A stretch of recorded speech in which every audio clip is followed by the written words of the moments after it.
안녕하세요. 상담심리사 강의를 맡은 정은희입니다. 만나서 반갑습니다. 저는 백석대학교 상담대학원에서 상담을 전공하고 현재 지금 개인 상담, 그리고 집단 상담, 그리고 아이들을 대상으로 놀이치료, 또 학생들을 대상으로 강의를 하고 있습니다.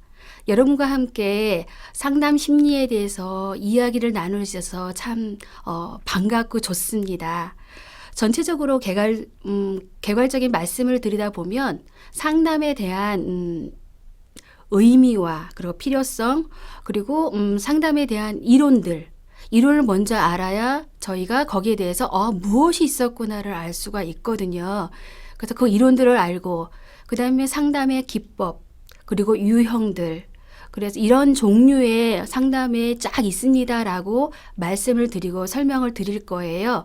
그리고 나서 중간중간 제가 지금 현재 상담하고 있는 부분에서의 좀 소스 같은 거를 좀 드리겠습니다. 제가 상담하고 있는 것에 경험담, 그리고 실패한 것, 그리고 성공한 것, 그냥 잘하고 있는 것, 그런 것을 조금씩 알려드리겠습니다.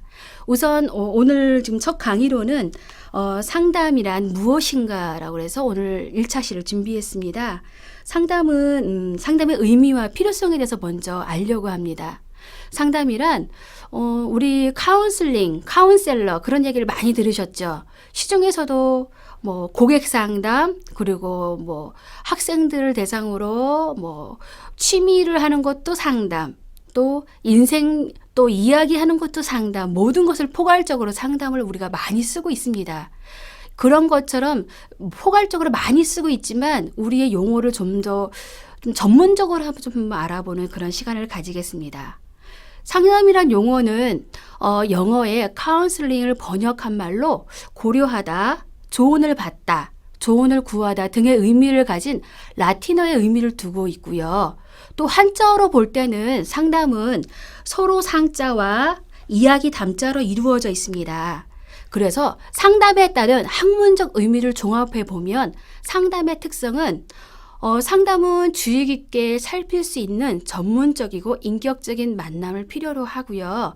그리고 상담은 좀 저처럼 온화하고 수용적인 분위기에 또 이렇게 말하는 것과 그리고 그리고 자세, 그리고 또 어떤 이런 행동, 이런 부분을 매개로 해가지고 하는 그런 비언어적인 것도 있습니다. 그리고 상담은 내담자의 잘 되는 거, 회복하는 거, 그리고 성장 지향적인 변화를 위하는 그 도움의 과정을 보면은 종합적으로 상담의 특성을 이야기할 수 있습니다.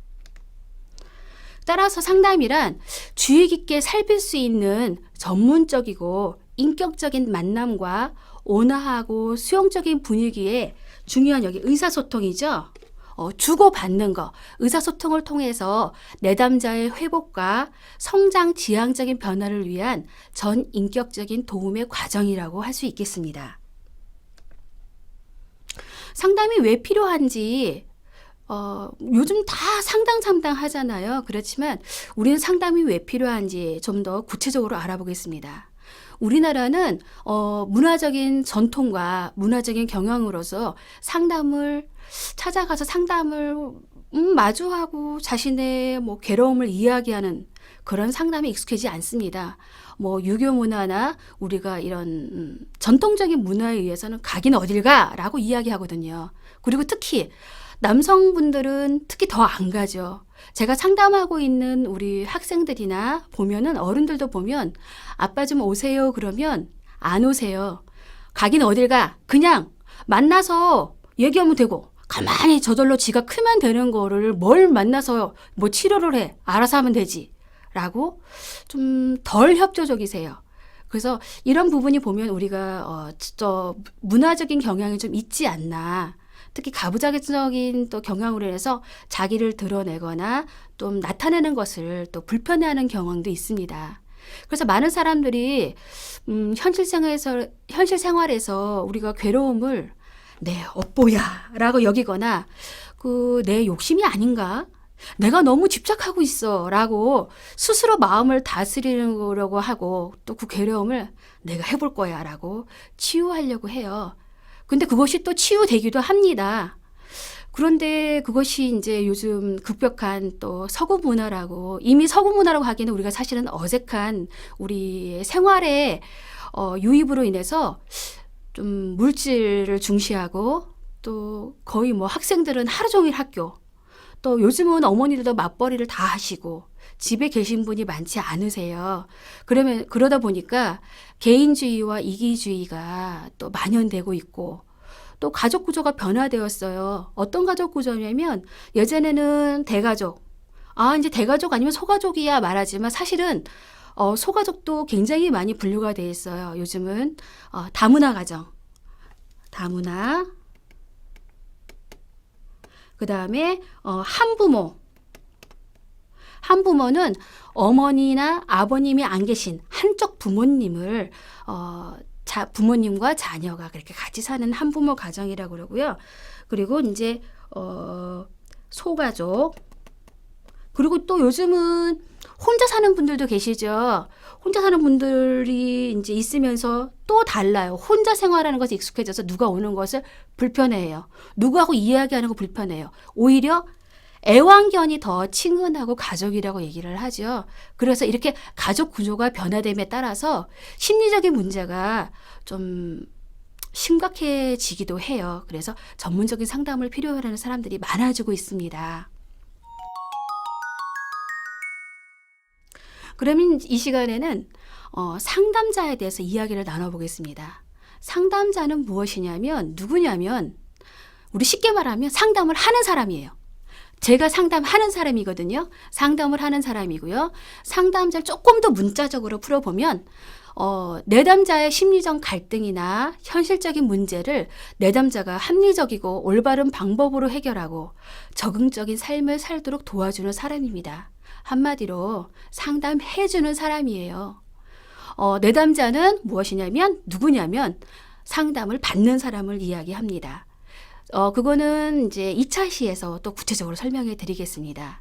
그러면 상담을 하는 사람은 어떤 또 자격이 갖춰져야 되느냐 거기에 대해서 말씀을 드리겠습니다. 상담자의 자격 중에서는 전문자적인 자질을 갖추고 있어야 됩니다. 그것은 뭐냐면 상담자는 상담을 좀 체계적이고 효율적으로 상담을 진행하기 위해서 상담 이론에 대해서 반드시 알아야 합니다. 그것을 모르면 그냥 우리는 말하죠. 주먹구구식으로 이거 하면 돼. 저렇게 해. 라고 이야기를 하거든요.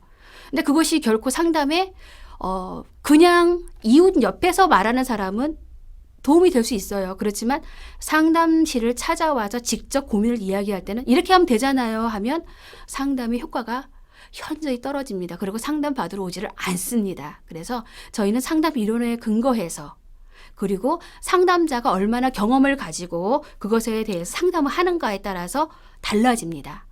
그러면 반드시 또 해야 될 것이 또 종류가 있습니다. 무엇이 있냐면 1번 첫 번째 인간에 대한 여러 가지 기본 관점을 이해해야 합니다.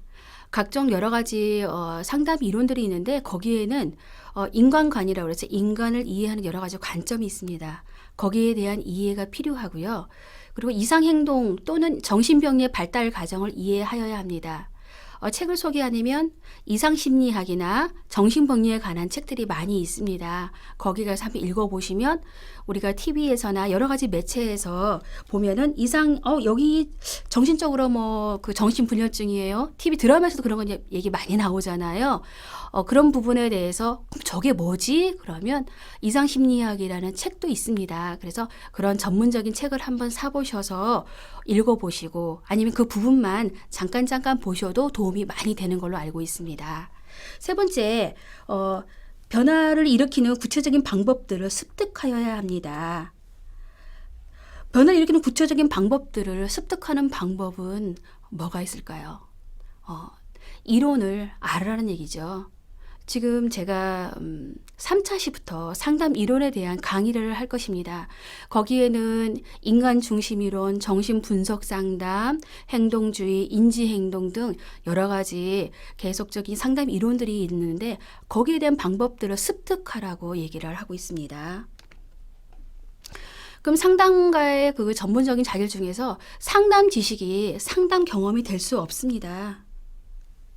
상담 지식은 당연히 우리가 알고 있는 기본 지식이에요. 기본 베이스라고 아시면 될